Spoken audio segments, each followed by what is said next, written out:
Come on, camera. Hi, everyone. Company on Tano here, the internet's busiest music nerd. And it's time for a review of the new self-titled Harry Styles album.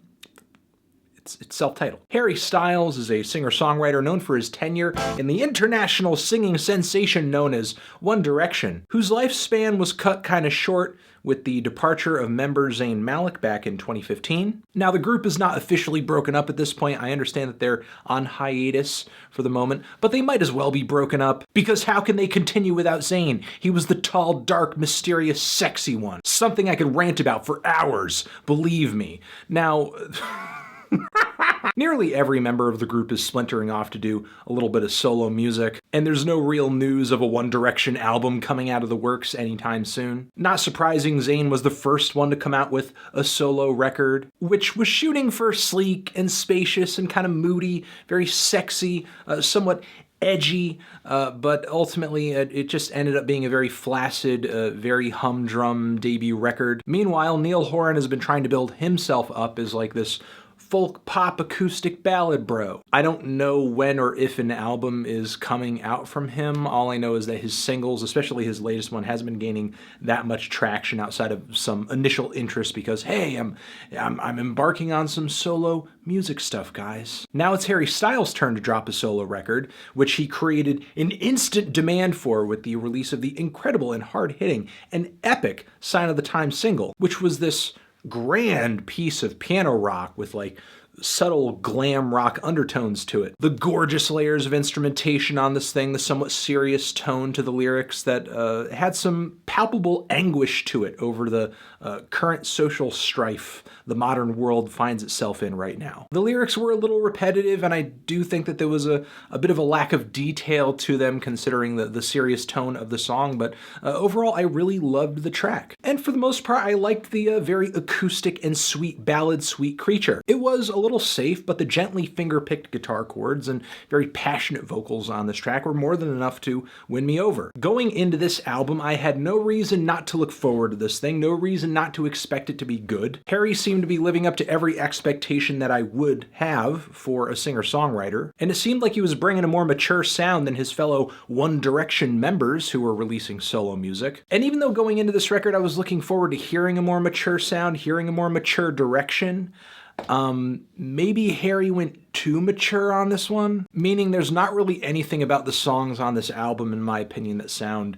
young and risky and exciting, meaning Harry is a musician in his 20s, and this is his first album, and yet he already sounds like he's over the hill, especially when the dad rock songs on this record come out to play in the second half. The song Only Angel, the song Kiwi, tracks that are loaded with all these hard rock riffs over which Harry howls away like the lead singer of a band who plays for beer tickets every weekend at the local pub. I'm having your baby, it's none of your business. Really, how is this any better if like Jet came out tomorrow with a new single and was like, hey guys, we still want you to be our girl. I can appreciate that maybe Harry is the old soul of One Direction, but he just kind of buffet picks his way through a bunch of sounds from the 60s and the 70s on this record and presents them with a really safe, bland, radio-friendly sound. The song Two Ghosts has a little bit of a country twang to it, but that twang is so faint, it's so bland, it makes John Mayer's country stuff sound like I'm listening to some Merle Haggard. The vocal melody on this thing is kind of dime a dozen. I do like the lyrical twist in the song about how the track is singing about two people who just kind of feel like ghosts of their former selves who no longer have a heartbeat. It's one of the few moments on the record where the lyrics actually strike me as likable and endearing. Though I do like the lyrics on the track Meet Me in the Hallway, but for a totally different reason. They're very dark, they're very eerie, maybe the edgiest moment on the entire record. It's a very strange introduction to the entire album, very easygoing track with a bit of a 60s psych pop vibe to it. I like the watery, kind of warped guitars and bass on this cut. And the lyrics depict Harry almost like going through some kind of hard drug addiction. He's meeting this person in the hallway. It's almost framed as if he's going to be buying drugs, but the track is obviously about love. It's obviously about a relationship.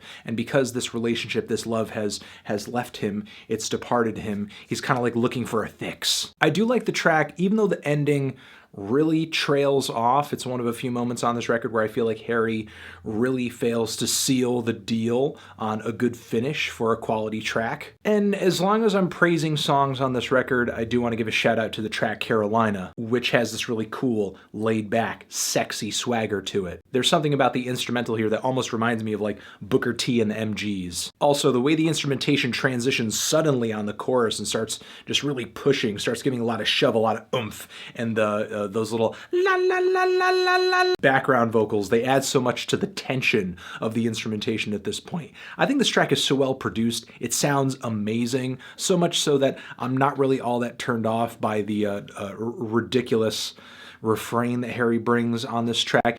She's a good girl. Oh, she's a good girl. So good. Ugh, I would not let anyone who I know in person catch me enjoying that. But with the songs I like on this record, I feel like I'm constantly having to squint at them to make out and sort of see what Harry was trying to do with them, or just force myself to be a little more excited for them than I actually should be. But, you know, my poptimism can only go so far, because there are some tracks on this record that, again, like the dad rock songs, I think are just true blue awful. The song Ever Since New York. This thing is a gutless, moody, jangly piece of pop rock with a horribly cliched chorus. The prominent toms all over the verse on this track don't really make much sense to me. And the tell me something I don't already know chorus gets really stale really fast. The song is just painfully underwritten, as is the song Woman, which the only thing I like about this track is the instrumental, but everything Harry brings to the track vocally and lyrically, it's just like, ugh. It's cool that Harry went for a somewhat glammy Elton John knockoff with this track, but there's this weird that kicks off like toward the beginning of every bar, every other bar on this track that makes me feel like I'm about to hear a really bad Drake verse pop in any moment. Literally, it sounds like some rapper is looking for that moment, looking for that in where he can just jump on and just kick a verse. And the hook on this thing, it's literally woman, woman, woman, woman. How long did it take them to come up with this hook? Because it's awful. And it's not even that the hook is underwritten. When I look at the lyrics of the entire song, I'm kind of reminded of some of the lyrics off of the last Zayn record. Not that I think that the writing style is exactly similar, but the lack of meaningful and interesting and descriptive lyrics is kind of the same. Not to mention the stomach-churning Netflix mention at the very beginning of this song too. And From the Dining Table, which is this very low-key, subtle acoustic cut, very subtle acoustic cut that ends the entire album off, the vocals are literally like a volume notch above a whisper. There's something kind of Elliott Smith-ish about the track, how intimate the song feels. But Harry isn't really pulling us in close on this song as a means of telling us anything. Feeling uncool because you woke up alone, got drunk before noon, and jerked off isn't exactly hitting rock bottom. If you think that's a hard time, you've never had a hard time. The even my phone misses your call line is kind of cute, but just like Harry once again didn't commit to a solid ending on this track, there's nothing really on this song that's worth committing to memory, which is kind of the case for much of this album, honestly. I like some of the vintage instrumental palettes that Harry brings to the table on this record. Overall, I think the production sounds great, but the lyrical shortcomings that I was kind of catching whiffs of on Sign of the Times really do hurt. I mean, to the point of like cutting a jugular, because some of these tracks just bleed potential in every direction, but Harry doesn't really effectively use wordplay or vivid descriptions or colorful language or any sense of danger or personality in his words to kind of stitch these songs together into something personal or powerful or meaningful. Harry played it way safer than I thought he was going to on this album, and now that I've heard it, I don't know why I expected anything else. This record really falls apart in the second half too. I don't know if there's anything else I can say about this record, honestly. I'm feeling strong 4 to a light 5 on this thing. Transition. Have you given this album a listen? Did you love it? Did you hate it? What would you rate it? You're the best. You're the best. What should I review next?